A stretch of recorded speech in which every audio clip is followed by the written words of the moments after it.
জিয়াউর রহমান বিশেষভাবে বঙ্গবন্ধুর কাছে আবেদন করে সদস্যপদ লাভ করেছিলেন। আমি এটা চ্যালেঞ্জ করছি, এর সত্যতা তথ্যপত্র আছে। মেজর হাফিজ যিনি তার ওই সময়ে সহকর্মী ছিলেন, তিনি আমাকে বলেছেন যে একটা সম্পূর্ণ মিথ্যা কথা, জিয়াউর রহমান সাহেব কখনোই বাকশালের ফর্ম পূরণ করেননি। জিয়াউর রহমান বিশেষভাবে বঙ্গবন্ধুর কাছে আবেদন করে সদস্যপদ লাভ করেছিলেন। আমি এটা চ্যালেঞ্জ করছি, এর সত্যতা তথ্যপত্র আছে। সত্যকে বিকৃত করে লাভ নেই। তখনকার পত্র পত্রিকাগুলো দেখুন, তখন ওই পত্রিকাগুলো পড়লে জানতে পারেন, কারণ এটা তো আর গোপন ছিল না। জিয়াউর রহমান সদস্য 71 নম্বর, ওইটাতে ওই বাকশালের যে কমিটি 71-এ তার নামটা ছিল।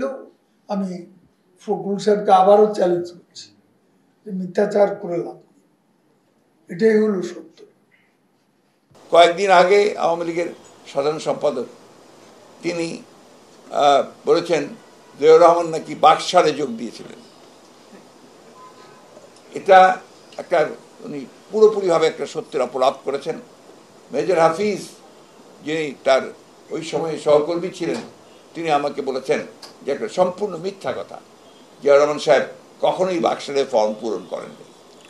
এইভাবে মিথ্যা কথাগুলো বলে বলে তারা জিয়াউর রহমান সাহেবকে একটা আপনার ভিন্নভাবে পরিচিত করতে চায়।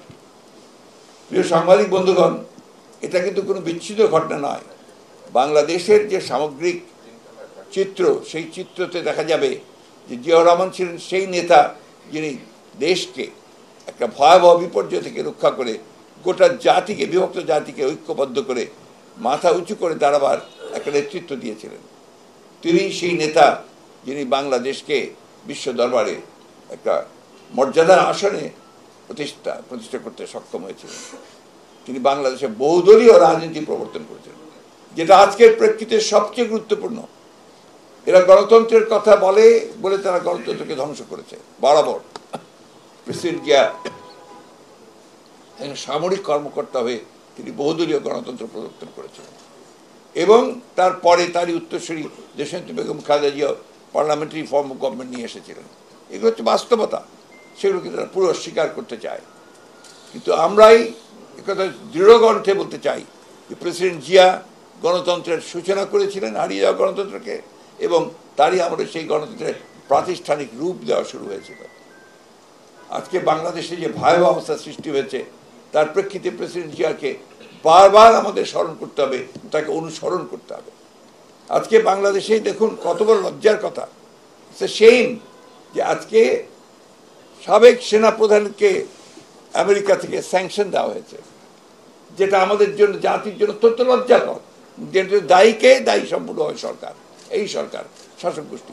তারা সেনাবাহিনীকে অন্যায়ভাবে ব্যবহার করার চেষ্টা করার কারণেই আজকে এই ঘটনাটা ঘটেছে।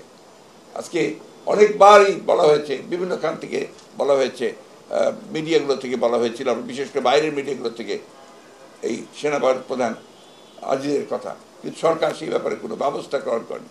শুধু তাই নয়, এখনও তারা যেটা বলছে সেটা হচ্ছে যেন কি আপনার রাজনৈতিক কথাবার্তা।